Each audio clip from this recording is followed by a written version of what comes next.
Let's go then. So start from now. All right, brilliant. So I am here with Issam Abdallah of What is going on, DopeLifeCoaching. guys? And my name's Kieran. I'm from GOST, getting our shit together. And Issam, do you use your full name, Issam, or how do people know you? I just say Issam from DopeLifeCoaching. Issam from DopeLifeCoaching. Okay, perfect. And so Issam is a dating coach and more himself, and yeah, let's get into it a little bit. So Issam, could you tell me a little bit about your background and maybe how you got into this field of? Sure, absolutely. So I come from a family of only guys besides my mom. So it's me, two brothers, and a mom. Yeah. Growing up, I never really learned how to talk to girls, how to develop connections with them. Yeah. And so what I would notice was a pattern. Every girl I get the same result with as the one before. Same result, same result, same result. And so the first year in college, that wasn't the result you wanted. not at all. By far, it was not the result I wanted. And so the first year in college, I come across a girl who's really cute. It seems that she likes me too. So you could kind of just tell. And then later on, I noticed the same shit, a lack of interest. So in my mind, I'm like, there's something fucking going on. This can't be a coincidence. Yeah. And so this was the first year of college. We finished finals. And then I went home. I was just about to send her like a paragraph. Oh, I really wanted to talk to you. We should get to know each other. Thank God I did not do that. I was 19 at the time, by the way. Yeah. But then I don't know how. I guess this is the law of attraction, the universe. I don't know how. But a couple of days after doing that, because I didn't send a text, I typed it and I was about to send it, but I didn't. I see a recommendation on YouTube for a dating coach. Right.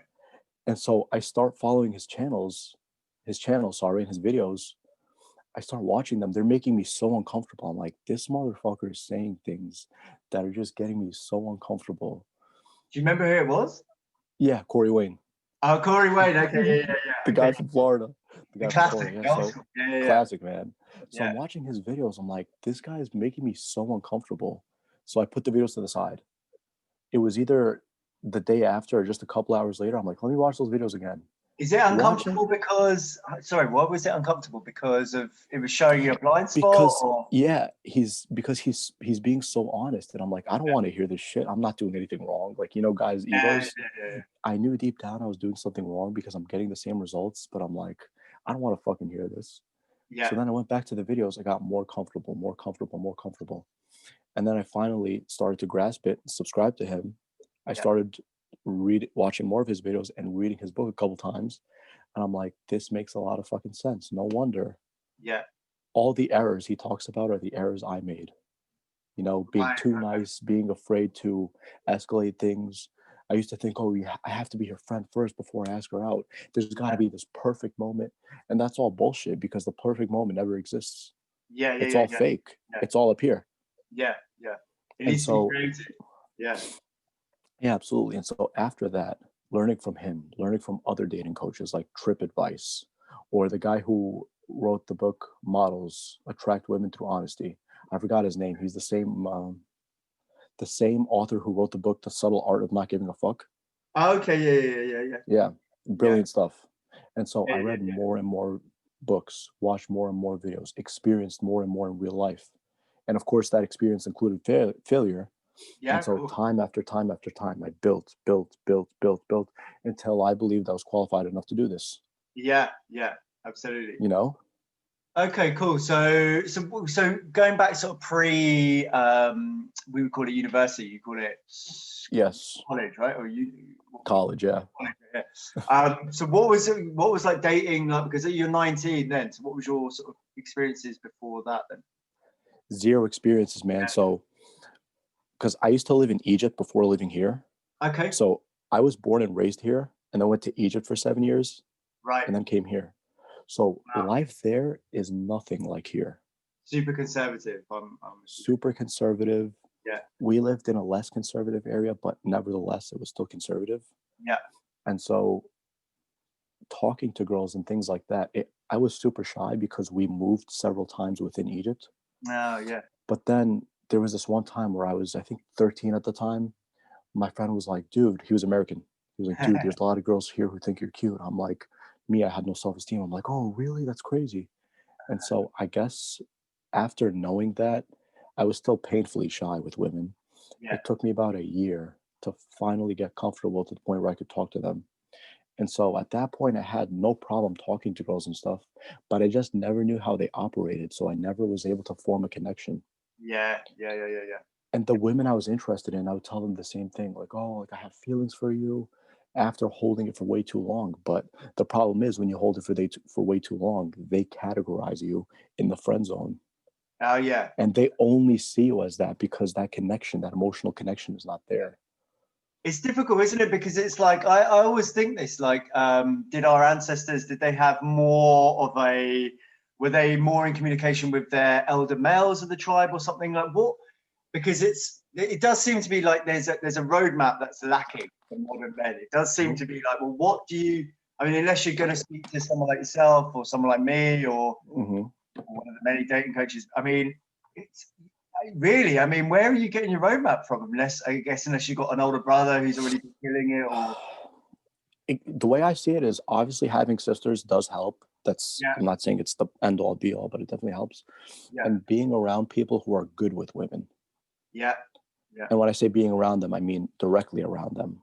Like they're your close friends or your cousin, your You're brother. watching what they're doing. Like you're with them in real time. Like, okay, what we actually doing? Yeah. Or if your parents have this amazing connection, like this amazing romantic connection where your dad's like that masculine figure that's very attractive, and then the wife, which is whoever's mom, she's the very feminine figure and she just follows his lead. And so when you see that growing up, it's part of your subconscious. You don't even think about it. You know, and a lot of the blind spots too are also due to schooling. Schooling didn't teach us how to do this. No, certainly. They should have. Look at the fucking divorce rate, bro. It's like, it's nuts. It is, yeah. I mean, I mean, that's a whole different topic, isn't it? One of the many failings of modern schooling, because it's I could talk about that for hours, man. If you think about what your brain does get filled up with, like further algebra and stuff like that, that you're almost never going to use unless you go into physics or math. So true. It's just crazy. But I mean, so all right, so Corey, Wayne, people like that were the first sort of guys you got a handle on. And then do you remember your first successes? So you really, I mean, you didn't really have, like, let's say, a natural success before this then. So your first success was true. Through sort of official teaching, really, then. That's so true. Okay, cool. And do you remember those first sort of successes, what they felt like? I do. I'll tell you right now. So I learned that stuff when I was 19, right? Yeah. It wasn't until a year after that I had my first date. I was 20 years old. Oh, yeah. My first date. Yeah. And so what happened was, not too bad. If guys are listening to this and they're thinking, oh, I'm 18, I'm 19, maybe 20, 21, 22. It's never too late. It's not that bad. Even if you're 30, it's never too late. Yeah, just learn it. So now. You just learn it now. Yeah. And so I was working at a drive-through. Yeah. Back then at Dunkin' Donuts, drive-through. And so I'm giving the girl her coffee, you know, like she's paying for her coffee. Here's your coffee. Have a good day. And then she's like, oh, what's your ethnicity, by the way? I'm like, I'm Egyptian. And then I was like, what are you? She's like, I'm Paki. And then in English, that's like a racial slur in English. English. Yeah. When you say Paki?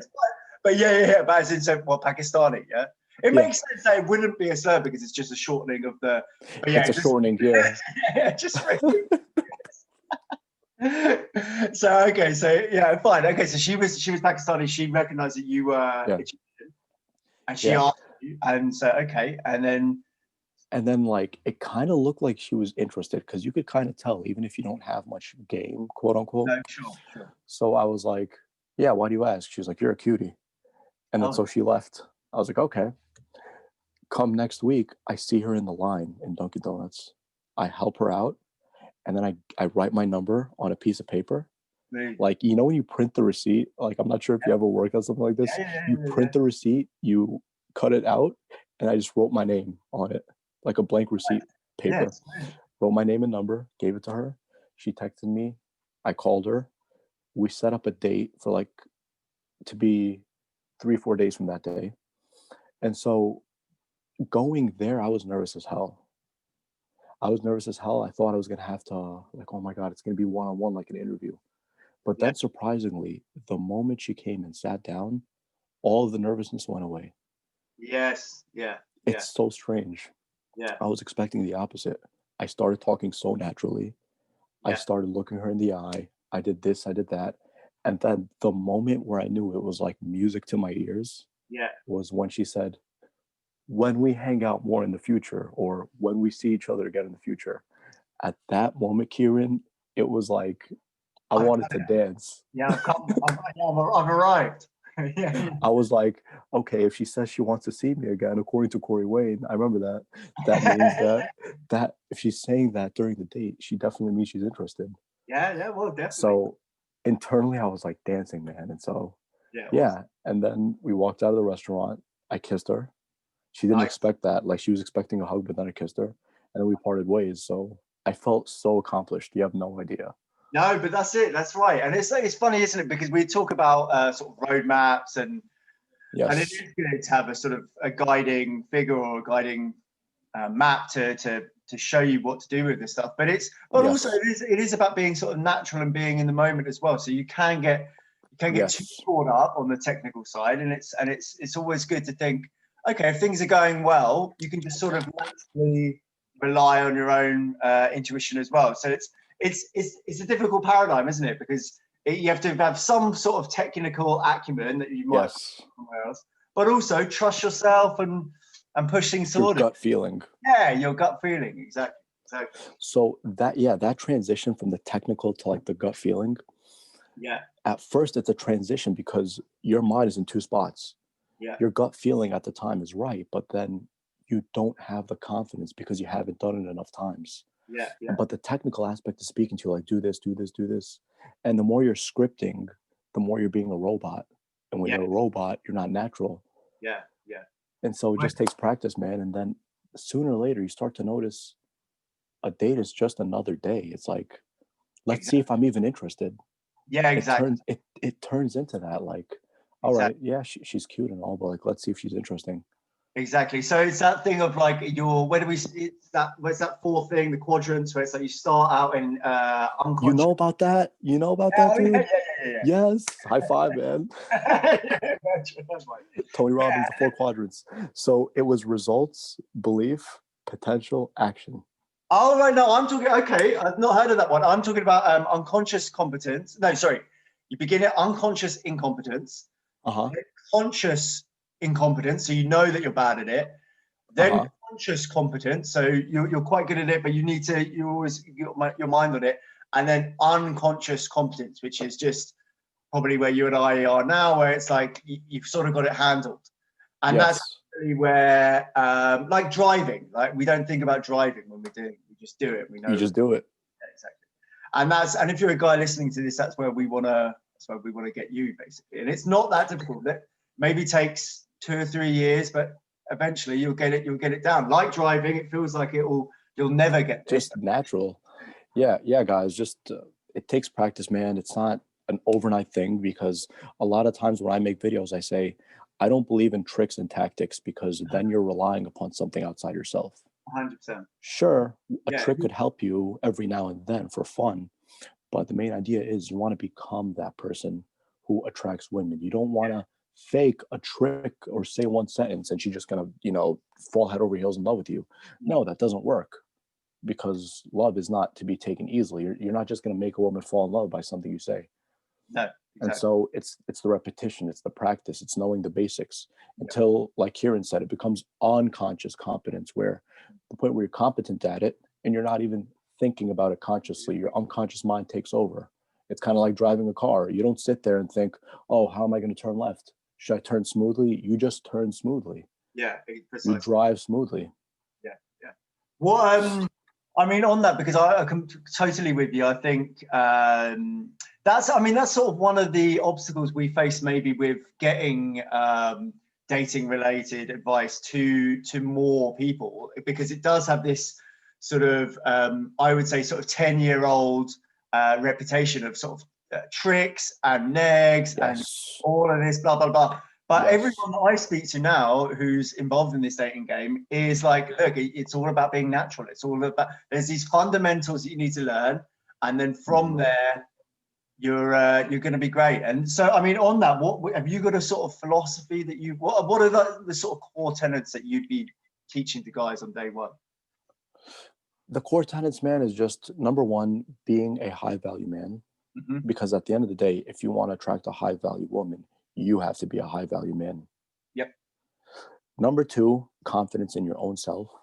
That comes not from the confidence in attracting women, that's secondary, but your own confidence in your future and what you have to offer. You know yourself, you're not insecure. Obviously, every human being, to an extent, is insecure, including myself, of course.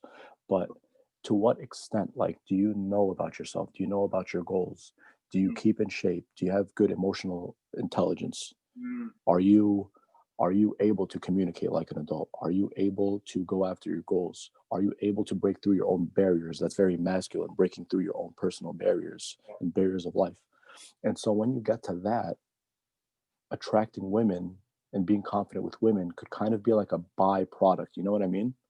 Yeah, absolutely. Absolutely. It's funny, isn't it? Because it's like, yeah, I completely agree with what you're saying. And that sort of thing of like, that knowing yourself is so important, isn't it? And then now if you if you run into a guy who's who like might have like the sort of person who might have tantrums or that sort of thing, and you just think like, how have you not got past this yet? Like this is 101. But there you go. Everyone's on their own journey. But and that's really interesting. I mean, you mentioned sort of being a high value guy. Again, it's a great thing, but I guess if you're coming from outside, if you don't know exactly what that is, would you be able to sort of unpack that a little bit? What does that Absolutely. So a high value man is always striving for achievement and for progress. Actually, to be honest, progress more so than achievement on a specific, definite goal that he is aligned with internally. For example, if this man wants to be a real estate agent in the next 2 years, he is primarily focused on his life on becoming that real estate agent in 2 years. And he has specific goals. For example, I will sell 3 houses by July of 2022, just an example. And his definite major purpose and focus, all is focused on that. And he cuts out all the fat, the quote unquote fat that is not contributing to that, including hot women who are a headache. If she's hot and she's a headache, no, you don't belong with me. So all of those things, those make you high value. Taking care of your appearance, that's high value. To make yourself look as good as possible. To go to the gym, you don't need to be a gym rat. I know I'm not a gym rat, but I like to stay in shape. Reading. I think reading is a big one, man, because honestly, man, like I don't really watch Netflix like that. I do only sometimes, like occasionally, like maybe once a month. I like to read a lot, man. Reading and then listening to podcasts, watching videos about self-development. I'm in love with these things. And I could talk about them for hours. So all those things have to do with being a high value man and seeing yourself in a positive light. That self-image. Like I see myself as a high value man. And when you see yourself as that, you start to act as a high value man. You know what I mean?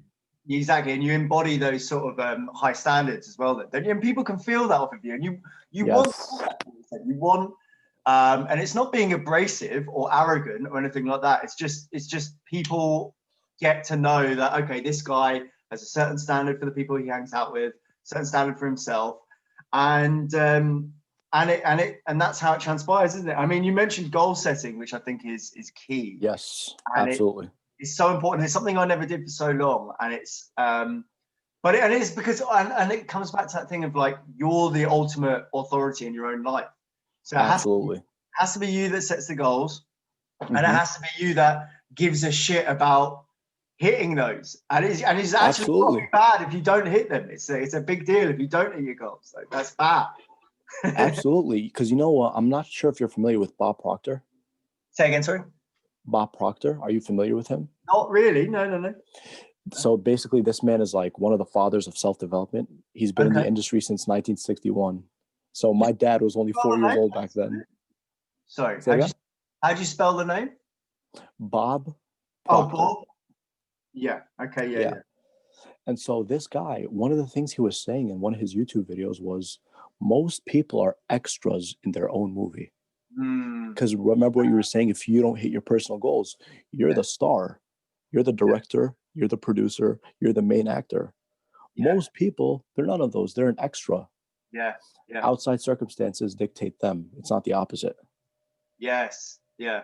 Yeah. You know what I mean, man? It's I like, do. I do. Yeah. 100%. And it's like, because it's like, that didn't like when you get into this stuff, like look, there's an important sort of self-development, like we're talking about, like goal setting, all that good stuff for your own personal development as well. yes. But when you get into this dating stuff, like, and you start having fun with it, it's just so much fun. And it's like, yes, man. I See, you get it. You get it. Self-improvement stuff. It's just the going out and getting better with this.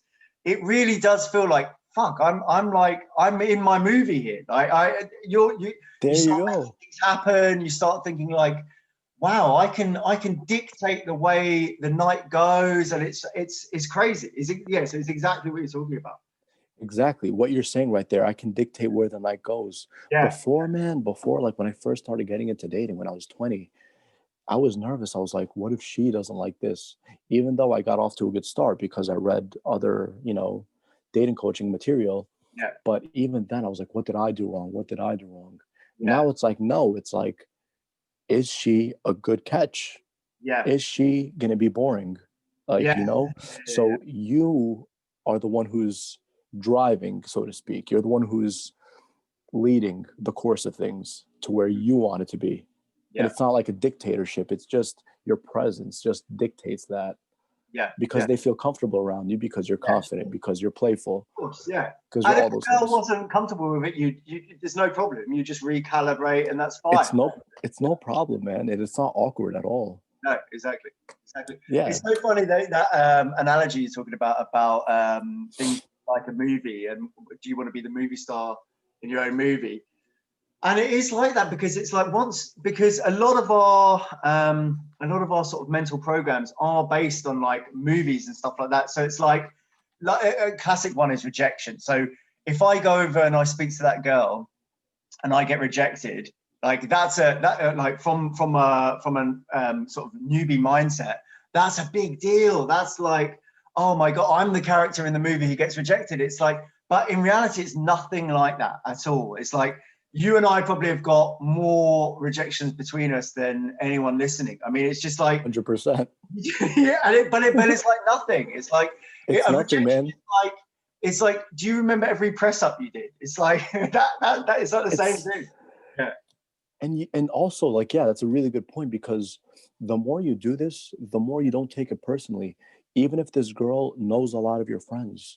Back in the day, if you were to ask me this, like when I was maybe 16, 17, 18, I would have shit my pants. Like, I know her friends know me. Oh my God. Yeah. Right now, today, if that were to happen again, I legitimately just won't care. Exactly. Because I know, because I'm comfortable in me. Yeah. My intentions, I'm being honest about. And if me being honest and me voicing my opinion is something she's not into, I'm cool with it. Yeah. Because I'm honest. And the way your reality sort of takes that, that sort of informs the wider reality, if you like, because it's like, let's say that example of, let's say you're at college and you try it on, or you approach a girl, and maybe this time it doesn't go so well, and she rejects you for whatever reason, right? Mm-hmm. And then maybe your mutual friends did see, and they come over and they say, "Oh, Kieran, Isabel rejected you," and like you and I now would just be like, "Oh yeah, I know, yeah, but it didn't go so well," and it's because you don't give a shit at all. That person their reality, and then they say, "Oh, he doesn't care," like that, and you just say like, "Yeah, I know, yeah, I tried it on with her, didn't get anywhere," and it's like, it's just nothing, and it frees it, and your friends, if they witness something like that, it frees them up as well. Absolutely. Like, okay, it really isn't a big deal. It isn't. And then they say things like, "I'm trying to be like you, like you're a superman." I'm like, dude, it's normal. Just practice it. He's like, "Oh, I don't want to practice." I'm like, dude, I can't help you if that's what you say. Exactly. But it is, and because if you're watching this and you've got the balls to go and become better yourself and to say, okay, look, I want a different outcome with women. I want to get good at this stuff. You are going to sort of inhabit like a leadership position amongst your friends, because they're going to say, Jesus, he's got the balls to actually go out and do this. And then you'll see yourself get better at this, and you'll see your mates start thinking like, they'll be looking at you on the sidelines and they'll be thinking, Jesus, I want to get involved as well. And the other thing you'll always notice is when you get good at this and you start being able to, you're approaching women and they're lighting up and things are going well, you see your mates, they'll run over from 20 yards away. Yes. And they'll be right there. And it's like, well, you didn't, when I was bad at this, you weren't running over 20 yards. But now, yeah, but it's like, but you start to inhabit that leadership position amongst your friends, and that's it. And maybe, and there's no need to get sort of bitter about it. Like it's you're going to bring them along for the ride if they're brave enough to come with you, basically. Yeah, man, it's just that. It's just the repetition. It starts, number one, with desire. When you really want that to happen, you're going to find a way. You're not going to find excuses. Yeah. You're not going to say, "Oh, I'm too short, I'm too ugly," and all this bullshit. Go ahead. No, you're right. Yeah, no, I cut you off there, but you're right. It's and the other thing is, you're not there's some sort of closed environments where maybe you don't want to be the guy running around and chatting up all the women, and like, especially if you're new and you're not so good. Like, I mean, I wouldn't join a gym and not really know what I'm doing with this dating stuff, and then go hog wild and try and approach every girl, because they're in there and primarily they're trying to work out and improve their body. So it's like, but in general, like, I mean, look, we're all in COVID at the moment, so it's all a bit strange, but yes, in general, if you can go out to, say, a nightclub, a bar, places like that, it's so the downside is so low. It's basically not even there. Like, I mean, we live in a society where we're mixing with tens of thousands of different strangers. I mean, you can go to a popular bar and strike out all night with different girls, and it's not going to affect your life at all. And you literally could do that where you begin. Yeah, exactly. And that's a really good point you just made, because, guys, for those of you who are watching, something that I recommend to a lot of my clients when they get coaching from me is, if they're totally horrible right now with women, which, by the way, if you are, it's good that you recognize it, because you could always improve. That's the word horrible is subjective, because I was there before. But I give them the assignment of approaching 100 different women over the course of a month. It could be at the bookstore, it could be at the mall, it could be in Starbucks, anywhere. Yep. Once you get into the habit of approaching, after like the 5th, the 10th girl, it's not going to scare you anymore. After like the 20th to 30th girl, you're not even going to think about it. You're just going to speak as if you're speaking to your family or your close friends. Yeah. And then a byproduct of that is someone's eventually going to say yes. Yeah. And then when they do, you succeed. Yeah, exactly. It's not so much about the result, because a lot of people are concerned with results. Oh, how many numbers did you get? How many numbers did you get? Yeah. It's not just about that. It's about the person you become and the skills you develop. Yeah. Because when you get rejected and it doesn't faze you, that's success, because you're unfazed. You went after what you wanted, and the outcome, you can't always control the outcome, but you tried your best. You know what I mean? 100%. No, I know. Yeah. You're exactly right. And it's not about numbers and results. And results are a good sort of measuring stick, if you like. And you can say, okay, look, it's like, oh yeah, I hit a new PB on my bench press. It's like that. It's like, okay, I can see that I'm getting better at this.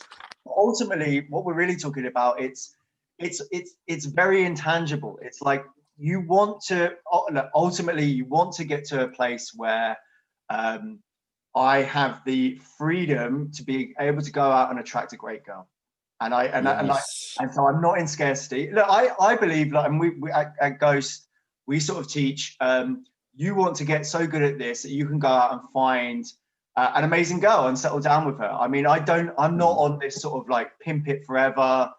I'm just like you, bro. Yeah, I'm just like you. Yeah, I think, and I've looked at it all. I've looked at harems, multiple long-term relationships, all the rest of it. And ultimately, I think the most amount of satisfaction is to be gained from finding that amazing girl and settling down with her and having kids. And like you're saying, and so look, I mean, that we want to have an abundance mindset. I think some guys can get caught in that a little bit too much, and they get in that pimp it forever sort of trap. But ultimately, you want to have that sort of freedom. And ultimately where you get to is you get this intangible sort of like, I know how to be attractive with women. When I go and chat to them, more often than not, there's this little spark. And if you guys have watched Russell Brand on YouTube or whatever, you can see it. That's what it is. It's intangible. Yes, Russell Brand, the guy with the long hair, right? That actor?